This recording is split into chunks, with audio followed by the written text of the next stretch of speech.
بسم اللہ الرحمن الرحیم۔ السلام علیکم محترم سامعین، مسند احمد میں ہے، رسول اللہ صلی اللہ علیہ وآلہ وسلم نے فرمایا، پہلے زمانے میں ایک بادشاہ تھا، اس کے ہاں ایک جادوگر تھا۔ جب جادوگر بوڑھا ہوا، اس نے بادشاہ سے کہا کہ اب میری موت کا وقت قریب آ رہا ہے، مجھے کوئی ایسا بچہ بطور شاگرد دیا جائے جسے میں جادو کے تمام گر سکھا دوں، تاکہ میرے مرنے کے بعد جادو کا کام چلتا رہے۔ بادشاہ سلامت نے ایک ذہین بچہ جادوگر کے سپرد کر دیا۔ وہ بچہ جادوگر کی شاگردی کرنے لگا، لیکن بچہ جب گھر سے جادوگر کے پاس جاتا تو راستے میں ایک راہب کا گھر آتا۔ راہب عبادت میں مشغول ہوتا اور بعد میں لوگوں کو واعظ و نصیحت کرتا۔ یہ بچہ راستے میں اس راہب کی واعظ و نصیحت کو سننے لگ پڑتا، یوں اسے راستے میں دیر ہو جاتی۔ اسی طرح وہ بچہ جادوگر کے پاس بھی لیٹ پہنچتا اور گھر بھی لیٹ پہنچتا، جس کی وجہ سے اسے گھر والے بھی ڈانٹتے اور جادوگر سے بھی اسے مار پڑتی۔ آخر ایک دن بچے نے راہب سے شکایت کی کہ میں آپ کی واعظ و نصیحت سنتا ہوں، لیکن لیٹ ہونے کی وجہ سے گھر اور استاد محترم سے مجھے مار پڑتی ہے۔ راہب نے کہا، تم سے گھر والے پوچھیں تو کہنا استاد یعنی جادوگر نے مجھے روک لیا تھا، اور اگر جادوگر یعنی آپ کا استاد پوچھے تو کہنا گھر والوں نے مجھے روک لیا تھا۔ اس طرح کچھ دیر گزر گئی۔ ایک طرف بچہ جادوگری سیکھتا اور دوسری طرف دین الہی کی تعلیم سیکھتا۔ پھر ایک دن بچہ دیکھتا ہے کہ راستے میں ایک بڑا اژدہا یعنی سانپ نے لوگوں کا راستہ آنے جانے کا بند کیا ہوا ہے۔ ادھر کے لوگ ادھر کھڑے ہیں اور ادھر کے لوگ ادھر کھڑے ہیں، اور سبھی لوگ پریشان ہیں۔ بچے کے دل میں خیال آیا کہ آج میں امتحان لیتا ہوں کہ راہب کا دین سچا ہے یا جادوگر کی تعلیم صحیح ہے۔ تو محترم ناظرین، بچے نے ایک پتھر اٹھایا اور یہ کہہ کر سانپ پر پھینکا کہ اے اللہ، اگر تیرے نزدیک راہب کا دین جادوگر کی تعلیم سے زیادہ محبوب ہے تو اس سانپ کو پتھر سے ہلاک کر دے تاکہ لوگوں کو نجات مل جائے۔ پتھر لگتے ہی سانپ ہلاک ہو گیا اور راستہ کھل گیا اور لوگ خوش ہو گئے۔ اس لڑکے نے یہ خبر جا کر راہب کو دی اور سارا ماجرا سنایا۔ یہ ماجرا سنتے ہی راہب نے کہا، بچے، آج سے تو مجھ سے افضل ہو گیا ہے، اب اللہ کی طرف سے تیری آزمائش ہوگی، اگر ایسا ہوا تو لوگوں کو میری خبر نہ دینا۔ تو پھر بچے کے پاس حاجت مند لوگوں کی بڑی تعداد آنے جانے لگی۔ بچے کی دعا سے اندھے، کوڑی اور ہر قسم کے بیمار اچھے ہونے لگے۔ وقت کے بادشاہ کے وزیر کے کان میں یہ بات پڑی۔ یہ نابینا وزیر بڑے تحفے تحائف لے کر بچے کی خدمت میں حاضر ہوا کہ مجھے نظر آنے لگے، میرے لیے دعا کرو تاکہ مجھے شفا مل جائے۔ بچے نے کہا، شفا تو اس اللہ کے ہاتھ میں ہے، اگر تم اللہ پر ایمان لانے کا وعدہ کرتے ہو تو میں یہ دعا کرتا ہوں۔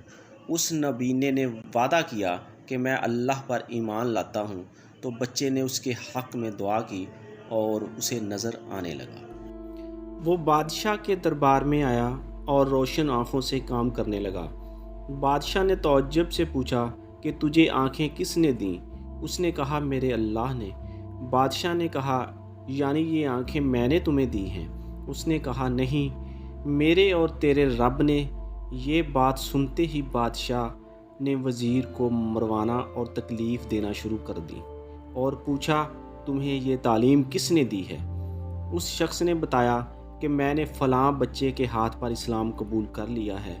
بادشاہ نے بچے کو بلایا اور کہا کہ اب تم کامل جادوگر بن گئے ہو، لوگ تم سے شفا یاب ہو رہے ہیں۔ بچے نے آگے سے جواب دیا، بادشاہ سلامت، یہ بالکل غلط ہے، میں جادوگر نہیں ہوں، شفا اس اللہ کے ہاتھ میں ہے، میں کسی کو شفا نہیں دیتا۔ بادشاہ کہنے لگا، اللہ تو میں ہوں۔ بچے نے کہا، تم ہرگز اللہ نہیں ہو سکتے۔ تو بادشاہ نے بچے کو طرح طرح کی تکلیفیں دینا شروع کر دیں، یہاں تک کہ راہب کا پتہ لگا لیا اور راہب کو بلا کر اسلام کو چھوڑ دینے کا کہا۔ اس نے انکار کیا تو بادشاہ نے اسے آرے سے چروا دیا۔ تو بعد میں اس نوجوان سے کہا کہ تم بھی دین اسلام سے پھر جاؤ۔ اس نے بھی انکار کیا تو بادشاہ نے اپنے سپاہیوں کو حکم دیا کہ اسے فلاں چوٹی پر لے جاؤ، وہاں پہنچ کر اسے اوپر سے نیچے پھینک دینا، اگر یہ اسلام سے باز نہ آئے۔ چنانچہ سپاہی اسے پہاڑ کی چوٹی پر لے گئے۔ جب اسے دھکا دینا چاہا تو اس نے اللہ سے دعا کی، اے اللہ، جس طرح تو چاہے مجھے اس سے نجات دے۔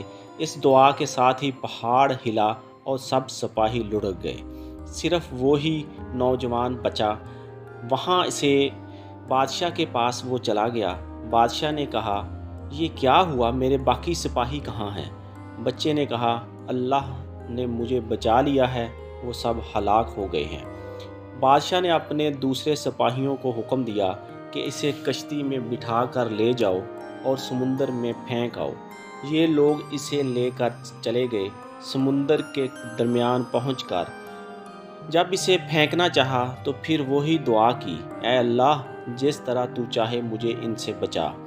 دعا کے ساتھ ہی موج اٹھی اور سارے کے سارے سپاہی سمندر میں غرق ہو گئے، صرف وہی بچہ بچا۔ پھر وہ بادشاہ کے پاس آیا اور کہنے لگا، میرے رب نے مجھے بچا لیا ہے، اور اے بادشاہ، تو چاہے جتنی تدبیریں بھی کر لے تو مجھے ہلاک نہیں کر سکتا۔ صرف ایک صورت ہے، جس طرح میں کہوں، اگر تو اس طرح کرے تو میری جان نکل سکتی ہے۔ اس بچے نے کہا، تمام لوگوں کو ایک میدان میں اکٹھا کرو اور پھر کھجور کے تنے پر مجھے سولی چڑھا اور میرے تیر کو میری کمان پر چڑھا، اور بسم اللہ رب ھذا الکلام، یعنی اللہ کے نام سے جو اس بچے کا رب ہے، پڑھ کر تیر میری طرف پھینک، وہ مجھے لگے گا اور میں پھر مر جاؤں گا۔ بادشاہ نے یہی کیا۔ تیر بچے کی کن پٹی میں لگا، اس نے اپنا ہاتھ اس جگہ پر رکھ لیا۔